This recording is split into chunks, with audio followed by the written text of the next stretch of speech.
알아두면 유식해지는 경제학 지식. 다시 찾아온 붕괴, 겨우 회복한 신뢰. 2008년 세계 금융위기.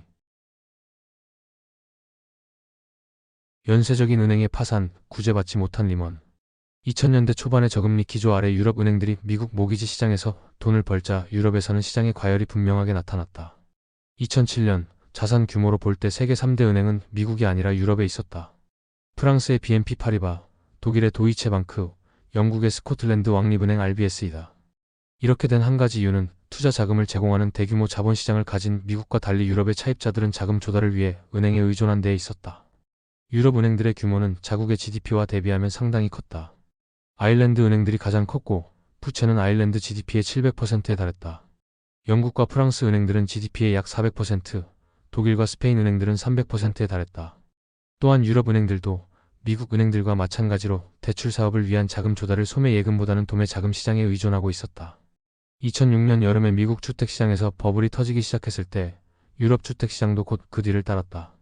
그 다음 해에는 아일랜드, 스페인, 영국의 주택 가격이 계속 눈에 띄게 하락하기만 했다. 유럽의 주택 소유자들은 미국의 주택 소유자들과 마찬가지로 자산이 마이너스가 되자 지출을 줄이기 시작했다.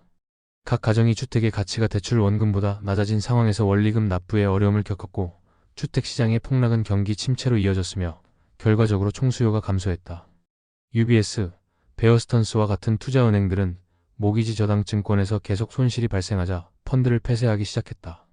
그러나 2007년 8월 9일에 BNP 파리바가 세 개의 펀드를 동결한 뒤 미국 증권화 시장의 특정 시장 세그먼트에서 유동성이 완전히 증발, 특정 자산에 대해서는 그 품질이나 신용 등급과는 무관하게 가치를 공정하게 평가할 수가 없게 되었다고 발표했을 때 시장은 진정으로 흔들렸다. 자금을 조달하기 위한 담보로 모기지 자산을 사용할 수 없게 되자 유동성이 고갈되기 시작했다. 어느 은행 임원은 은행 경영에서 유동성이 얼마나 중요한지에 대해 이렇게 설명했다. 지금까지 살아오는 동안 수도꼭지를 틀기만 하면 물이 나왔다. 이젠 물이 없다. 이제는 유럽중앙은행이 절실히 필요한 유동성을 제공하기 위해 개입할 수밖에 없었다. 유럽에서는 2007년 9월 14일에 영국 은행 노던록이 파산하면서 유동성 고갈 위기의 심각성을 뼈저리게 깨달았다. 노던록은 대출 사업을 위해 도매 자금 조달에 크게 의존하는 모기지 대부업체였다.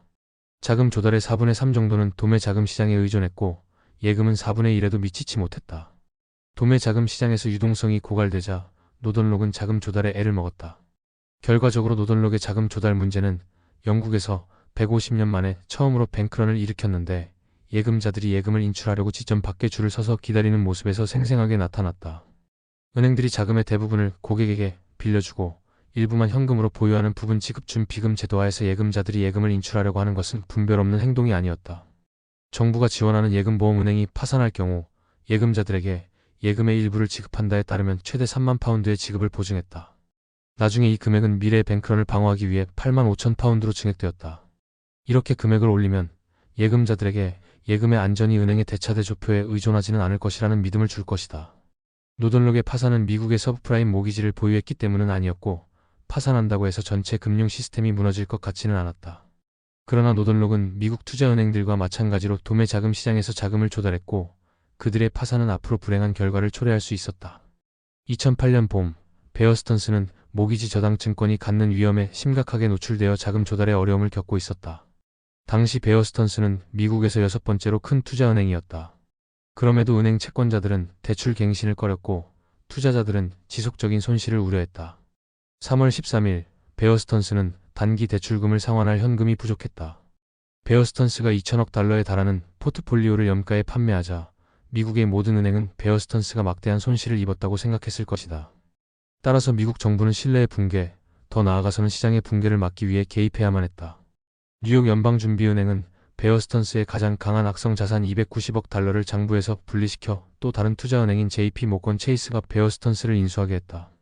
베어스턴스는 미국 정부의 지원을 받아 구제되고는 매각되었다. 이와는 대조적으로 리먼이 그해 가을에 파산하게 내버려 둔 것은 서브프라임 위기에서 가장 중요한 순간이 될 것이다. 리먼이 레버리지를 지나치게 많이 활용한 탓에 모기지 저당 증권의 가치가 급락해 순자산 가치가 하락한 문제를 해결하려고 또다시 자본을 유치하려고 하자 은행들은 대출 갱신을 꺼렸다. 신뢰가 무너지면서 리먼은 담보물을 넘겨달라는 은행들의 요구에 직면했다.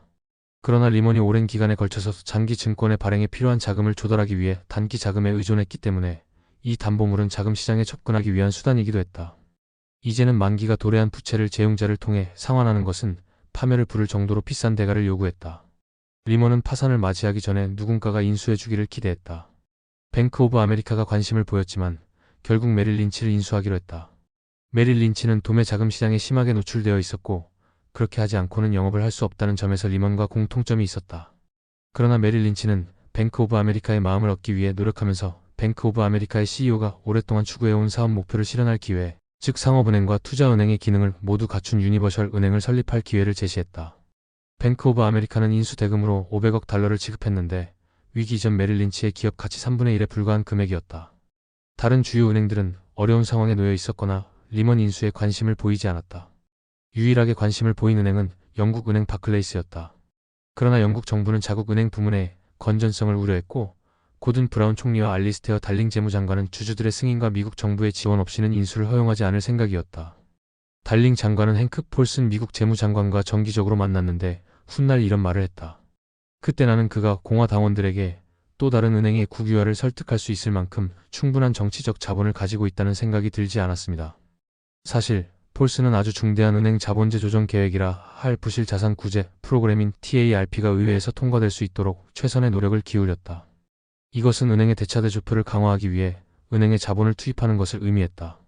리먼은 곧 현금이 바닥나서 파산을 눈앞에 두고 있었다. 미국의 규제 당국은 리먼이 도매 자금 시장에서 하던 주요 브로커 딜러의 역할을 과소평가했고 정부의 구제를 보장하는 대마불사의 지위를 갖는 것으로 여기지 않았다. 이런 지위는 일반적으로 경제에서 자금 조달을 원활히 하는데 필수적인 역할을 하기에 문을 닫으면 파멸적인 결과를 일으키게 될 은행에 부여된다. 결과적으로 리먼의 파산과 이로 인한 위기는 세계 금융 시스템에서 그림자 금융의 불투명성을 부각했다. 2008년 9월 15일 월요일 오전 1시 45분 164년의 역사를 지닌 리먼이 파산 신청을 했다. 미국 역사상 가장 큰 규모의 파산이었다. 미국에서 네 번째로 큰 투자은행이 파산한 것이다. TV와 컴퓨터 모니터에 비친 종이 상자의 소지품을 챙겨 나오는 리먼 직원들의 모습이 수십 년 만에 맞이한 최악의 위기를 상징했다. 돌이켜보면 리먼을 구제하지 않기로 한 미국 정부의 결정에 대해서는 계속 의문이 제기될 것이다. 특히 그림자 금융 시스템에서 브로커 딜러로서 리먼의 상호 연결성의 정도에 대해서는 더욱 그러할 것이다. 이 결정은 여러 해에 걸친 논쟁을 촉발했다. 많은 이들이 이를 2008년 세계 금융위기의 도화선으로 보고 있다. 리먼이 구제되었더라면 폭락은 면할 수 있었을까? 그랬다 하더라도 어쨌든 다른 은행이 비슷한 방식으로 시장에 큰 충격을 가하지 않았을까? 버블의 붕괴를 재촉한 신용경색. 리먼이 파산한 이후 신용시장은 얼어붙었다. 은행들은 다음에 누가 파산할 것인지를 확신할 수가 없었기 때문에 거래를 중단했고 유동성은 고갈되었다. 이런 신용경색은 머지않아 더욱 광범위한 경제에 영향을 미칠 것이었다. 위험이 급격하게 증가하면서 신용시장에서 금리에 반영되는 위험 프리미엄도 급격하게 상승했다. 인터뱅크 시장에서의 차입 비용은 가장 안전한 자산인 미국 재무부 발행 단기 채권과 비교해 최대 40배까지 증가했다. 고위험 채권 금리도 미국 재무부 발행 장기 채권 금리와 비교해 급격하게 상승했다. 리먼이 파산한 후의 상황에서 파산 지경에 놓인 그 다음 대형 금융회사는 또 다른 투자은행이 아니라 세계 최대 규모의 보험회사 아메리칸 인터내셔널 그룹 AIG였다. AIG는 금융상품 사업부를 통해 수천억 달러어치의 신용부도 스와프를 판매했다. 그중 상당 부분은 리먼의 채권자였던 기업들이 매입한 것이었다. 리먼이 파산하자 AIG가 손실을 보전해야 했다. 리먼이 파산한 날 AIG의 신용 등급이 강등되었고 이에 따라 AIG가 파산할 경우를 대비해 담보물을 돌려받기를 원하는 거래 당사자들이 추가 증거금을 요구하기 시작했다. 담보 가치가 감소하고 대차대조표상의 손실이 커지면서 채권자들은 더 이상 AIG의 자금을 빌려주려고 하지 않았다. 정부의 구제 금융이 없었다면 AIG는 수일 내에 파산했을 것이다. 미국 정부는 AIG가 나머지 금융 시스템에 미치는 영향을 고려해 파산하게 내버려 두면 안 된다고 생각했다. AIG가 보유한 파생상품과 환매조건부 채권의 규모와 증권 업무의 파급력은 리먼보다 더 컸으며 경제가 작동하는데 매우 중요한 기능을 한다고 판단했다.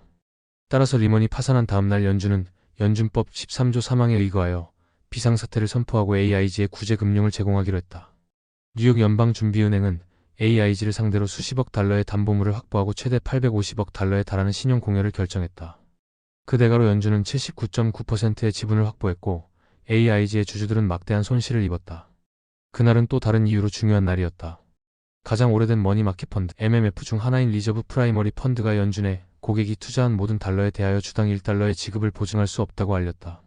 과거에는 결코 보지 못했던 MMF의 순자산 가치가 주당 1달러 아래로 떨어지는 순간이었다. 리먼이 파산한 후로 뮤추얼 펀드조차 모기지 저당 증권에 노출되어 있지 않을까 걱정한 투자자들은 5천억 달러를 인출해 미국 재무부 발행 단기 채권과 장기 채권 같은 안전 자산으로 옮겨 놓았다. 2008년 9월 19일 미국 재무부는 MMF의 대규모 인출 사태를 막으려고 일정한 보험료에 대한 대가로 지급 보증을 제공한다는 놀라운 결정을 내렸다.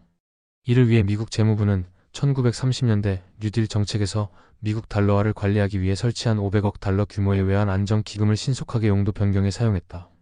이런 인출 사태는 신용 경색으로 이어졌다. 투자자들이 자금을 정부 발행 채권으로 옮기고 공경에 처한 은행들이 대출을 줄이면서 기업들이 활용할 수 있는 자금이 줄어들었다. 그 결과 기업을 대상으로 은행이 공유하는 신용 한도액이 줄어들었고 이는 기업의 대차대조표에 더욱 큰 부담이 되었다. 유럽에서는 은행들이 도매 자금의 동결과 함께 손실을 인식해야 했다. 따라서 그들도 대출 사업에서 손을 뗐다. 유럽 은행들의 대출 사업 철수는 기업 대출뿐만 아니라 모기지 대출에도 영향을 미쳤다. 신용 경색과 리먼 파산의 여파는 대서양 양쪽에서 주택시장 버블이 터지기를 재촉했다. 2008년 여름 당시 은행들이 어려움을 겪고 있었기 때문에 페니메이와 프레디 맥은 새로운 모기지 대출 중 약 75%를 후원하고 있었다. 이 두 정부기관은 총 1조 8천억 달러에 달하는 모기지 저당 증권을 보유하고 있어서 파산을 눈앞에 두고 있었다. 그해 가을 두 기관은 정부의 관리하에 들어갔다. 미국의 주택가격은 2007년에 정점을 찍고 2009년까지 3분의 1만큼 하락했다. 900만 명이 넘는 주택 소유자들이 모기지 대출을 갚지 못하고 집에서 쫓겨났다. 2008년부터 2012년까지 주택 가격이 50%나 하락한 아일랜드에서는 시장 붕괴가 훨씬 더 두드러졌다. 영국에서는 주택 가격이 20% 하락했을 때 주택 소유자 10%의 자산이 마이너스가 되었다. 이상으로 지금까지 다시 찾아온 붕괴, 겨우 회복한 신뢰 2008년 세계 금융위기이었습니다.